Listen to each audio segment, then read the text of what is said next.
सम्पूर्णमा हार्दिक हार्दिक नमो नमः। श्री स्वस्तानी परमेश्वरीको व्रत कथाका नयाँ अध्यायहरू यहाँहरूलाई वाचन गर्ने क्रममा म आज पनि स्वस्तानी वाचन गर्न गइरहेको छु। दर्शकवृन्द, आउनुहोस् हामीहरू स्वस्तानी वाचन गर्नु पूर्व माता श्री स्वस्तानीलाई मन वचन कर्म भक्ति भाव र प्रेमले सम्झदै सबैभन्दा पहिलाको पुष्पाञ्जली गरौं। ओम श्री गणेशाय नमः। ओम श्री सरस्वत्यै नमः। ओम अस्मद् गुरु चरण कमलेभ्यो नमः। ओम श्री स्वस्तानी परमेश्वरी दिव्यै नमः।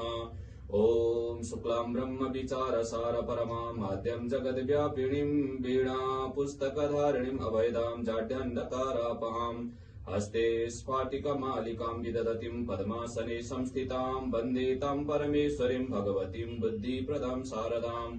यं ब्रह्मा वरुणेन्द्र रुद्रमरुतस्तुन्वन्ति दिव्यैस्तवैर्वेदैः सङ्गपदक्रमोपनिषदर्गायन्ति यं सामगाम्।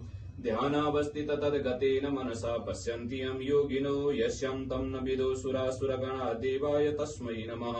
श्रीमद्चन्दन चर्चितो जलवपो शुक्राम्बरा मल्लिका मालालङ्कृत कुण्डला प्रविलसन्मुक्तावली शोभिता सर्वज्ञान निदान पुस्तक करा रुद्राक्ष मालाधरा वाग्देवी वदनाम्बुजे वसतु मे त्रैलोक्य माता चिरम्। मूकं करोति वाचालं पङ्गुं लङ्घयते गिरिं यत्कृपातमहं वन्दे परमानन्द माधवम्। नमो भगवते तस्मै व्यासाय मिततेजसे यस्य प्रसादात् वक्ष्यामि नारायण कथामिमाम्।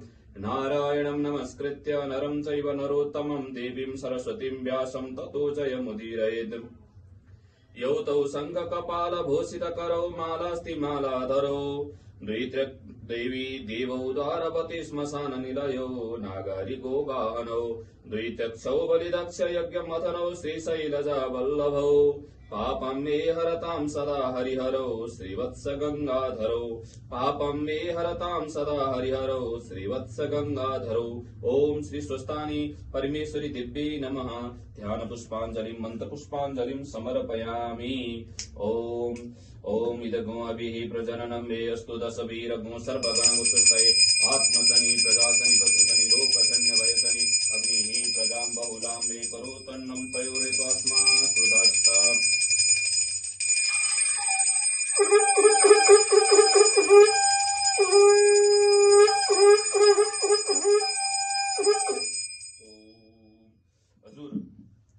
यसरी हामीहरूले विधिपूर्वक श्री स्वस्तानीको मन्त्र पुष्पाञ्जली गरेर अब हामीहरूले ध्यानपूर्वक हामीहरूले स्वस्तानी व्रत कथा शुभारम्भ गर्छौं। यति पुष्पाञ्जली गरेर सबैले स्वस्तानी मातालाई ढोक्दै अब हामीहरू स्वस्तानीको कथामा प्रवेश गर्नेछौं। यहाँहरूले ध्यानपूर्वक स्वस्तानीलाई श्रवण गर्नुहोला। ओम श्री स्वस्तानी परमेश्वरी नमः। दर्शकवृन्द, आज म फेरि यहाँहरूसँग उपस्थित भएको छु। 29औं अध्यायको श्री स्वस्तानी व्रत कथाको एपिसोड लिएर आएको छु। आउनुहोस्। श्री गणेशाय नमः। ओम श्री स्वस्तानी परमेश्वरी दिव्यै नमः। श्रद्धा भाव र भक्तिले स्वस्तानी व्रत कथालाई आज हामी सबैले सुनौं। माताको कृपा प्राप्त हुन्छ, राम्रो हुन्छ। हाम्रो घर परिवारमा सबैतिर व्यापार व्यवसायमा सुख मिल्छ। माताको कृपा भयो भने असम्भव केही पनि छैन। आउनुहोस् कथालाई सुनौं। कुमारजी आज्ञा गर्नुहुन्छ, हे अगस्त्य मुनि, त्यहाँ पछि चन्द्रावतीले बगाएका रोटीमा 4 रोटी नागिनीले पाएर हातमा लिई ती यस्तो अपूर्व रोटी कसले बगाएछ?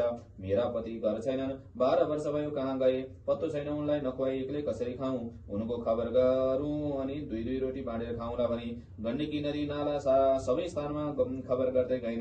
तिनै 8 रोटी मध्ये 4 रोटी नागले पाएर कस्तो अपूर्व रोटी पाए, यो मेरी स्त्रीलाई नखुवाई एक्लै कसरी खाऊं? म परदेश हिँडेको पनि 12 वर्ष भयो। अब घर गई 2-2 रोटी बाँडेर खाउँला भनी घर जान लाग्दा साली नदी र समुद्रको दबानमा श्री स्वस्तानी परमेश्वरीको प्रसाद स्वरूप त्यो रोटीको प्रभावले नागनागिनीको भेट भयो।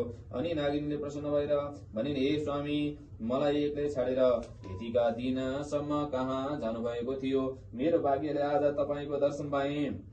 कसैले बगाएको यो 4 रोटी पाएँ, त्यो तपाईलाई नखुवाई एक्लै कसरी खाऊं? 2-2 रोटी बाँडेर खाउँला भनी गण्डकी नदी नाला सबैतिर खोज्दै हिँडेको हुँ। बल्ल सन्तोष भयो, लौ खानुहोस् भनी आफूसित भएको 4 रोटीलाई 2 रोटी दिन। अनि नाग भन्दछन्, हे स्त्री, त्यस्तै 4 रोटी मैले पनि पाएको छु। तिमीलाई नखुवाई एक्लै कसरी खाऊं? 2-2 रोटी बाँडेर खाउँला।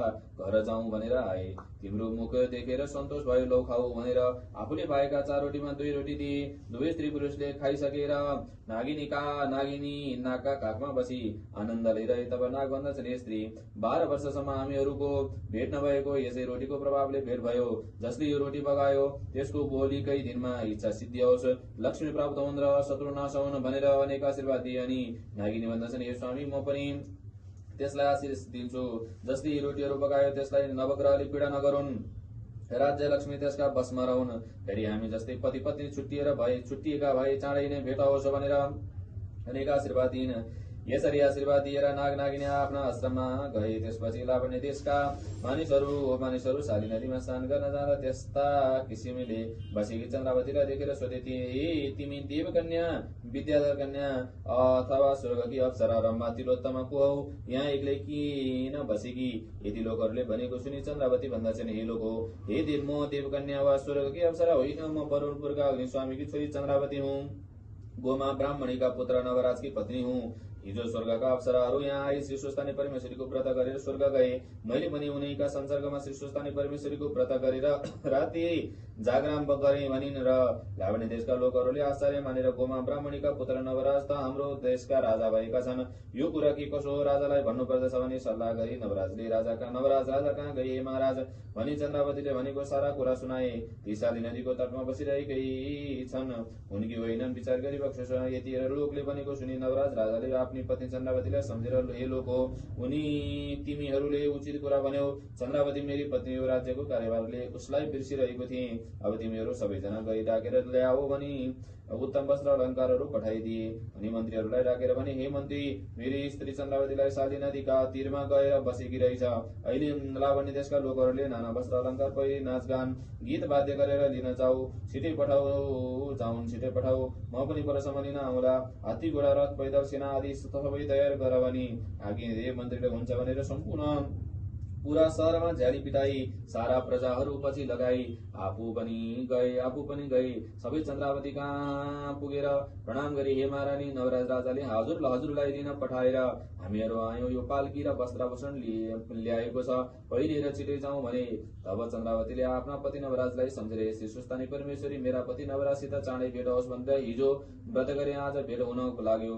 ईश्वरी, हजुरलाई कोटी कोटी नमस्कार छ। म पापिनी नाम भएर दुःखका सिन्धुमा डुबिरहेकीलाई कष्टबाट पार गर्नुभयो। हे लोकेश्वरी, हजुरलाई कोटी कोटी नमस्कार छ। हे भगवती, हजुरका कृपाले ब्रह्माले 14 भुवन सृष्टि गरे, यस्ती हजुरलाई कोटी कोटी नमस्कार छ। हे जगदीश्वरी, हजुरको दयाले म पनि लावण्य देशकी रानी हुन्न आँटे भनी बहुतै प्रसन्न भएर वस्त्र अलङ्कार पहिरी पाल्कीमा बसी समस्त प्रजाहरू समेत भई लावण्य देश गइन्। नगर बाहिर पुगेपछि लावण्य देशका स्त्रीहरूले थाहा पाई हतपत गरेर कसैले पाकिसकेको भात छाडेर निस्के, कसैले खाँदा खाँदै हात पनि नधोई निस्के, कसैले छोराछोरीलाई रुवाउँदै निस्के। अगाडि पुग्न र पहिले दगुर्दा कसैका हात र कसैका खुट्टा भाँचिए। यसरी नवराज राजाले लावण्य चन्द्रावतीलाई अनेक मंगल यात्रा गर्दै दरबारमा लैजाँदा भए। यति श्रीस्कन्द पुराण केदारखण्डे माघमती कुमार गस्ते संवादे श्री स्वस्थानी परमेश्वरी व्रतकथायां चन्द्रावती पतिगृह गमनम नाम 29 हजुर दशमी श्री स्वस्थानी परमेश्वरी भगवतीको 29औं अध्याय चन्द्रावती फेरि नवराज राजाको भेट भयो, माताको आशीर्वादले दरबार प्रवेश गर्नुभयो भन्ने प्रसंग मैले माता श्री स्वस्थानी परमेश्वरीको चरणमा 29औं अध्यायलाई पनि अर्पण गरे। जय जय श्री स्वस्थानी परमेश्वरी। हजुर दर्शकबिन, श्री स्वस्थानी परमेश्वरीको व्रत कथा सम्पन्न भइसकेपछि अब हामीहरूले फेरि अन्त्यमा स्वस्थानीकै हामीहरूले मन्त्र पुष्पाञ्जली गरेर स्वस्थानीलाई कथालाई पूर्णता दिन्छौं। हामी सबैले ध्यानपूर्वक स्वस्थानीको अन्तिम पुष्पाञ्जलीलाई श्रवण गरौं, सुनौं र ध्यान गरौं। ओम उपनयतु मंगलम वः सकल जगन मंगलालय श्रीमान दिनकर किरण निबोधित नव नलिन दल निवेक्षण कृष्णः काले वर्षतु पर्जन्य पृथिवी सस्यशालिनी देशोऽयं क्षोभरहितो ब्राह्मणाः सन्तु निर्भया अपुत्र पुत्रिणः सन्तु पुत्रिणः सन्तु पौत्रिणः निर्धना सदना सन्तु जीवन्तु शरदां शताम् तत्रैव गंगा यमुना च तत्र गोदावरी सिन्धु सरस्वती च तीर्थानि सर्वाणि वसन्ति तत्र यत्र च्युतोदर कथा प्रसंग या कुन्देन्दु तुषारहार धवला या शुभ्रवस्त्रावृता या वीणावरदण्ड मण्डितकरा या श्वेत पद्मासना या ब्रह्माच्युत शंकर प्रभृतिभिर्देवैः सदा वन्दिता सा मां पातु सरस्वती भगवती निशेषजाड्यापहा कायेन वाचा मनसेन्द्रियर्वा बुद्ध्यात्मना वा प्रकृते स्वभावात् करोमि यद्यद् सकलं परस्मै नारायणायेति समर्पये तद्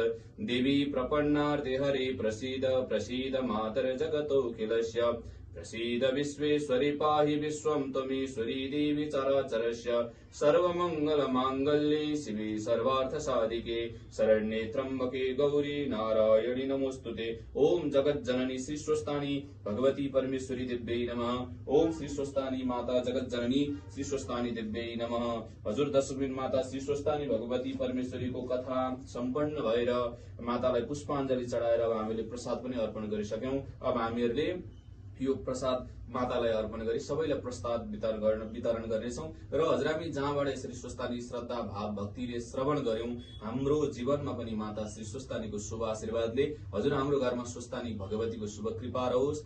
ब्राह्मणद्वारा यो शुद्ध पवित्र स्थानमा सम्पूर्ण दीप कलश गणेश सम्पूर्ण भगवानको यो पवित्र मन्दिरमा वाचन गरेको स्वस्थानी भगवतीको शुभ कृपा शुभ आशीर्वादले स्वदेश विदेश जहाँ रहेर श्रवण गर्नुभएको भए पनि हजुरहरूका मनका इच्छा चाहनाहरू सम्पूर्ण माता श्री स्वस्थानीले पूर्ण गर्नुहोस्। सबैको जय होस्, सबैको कल्याण होस्। ओम शान्ति ओम शान्ति ओम शान्ति।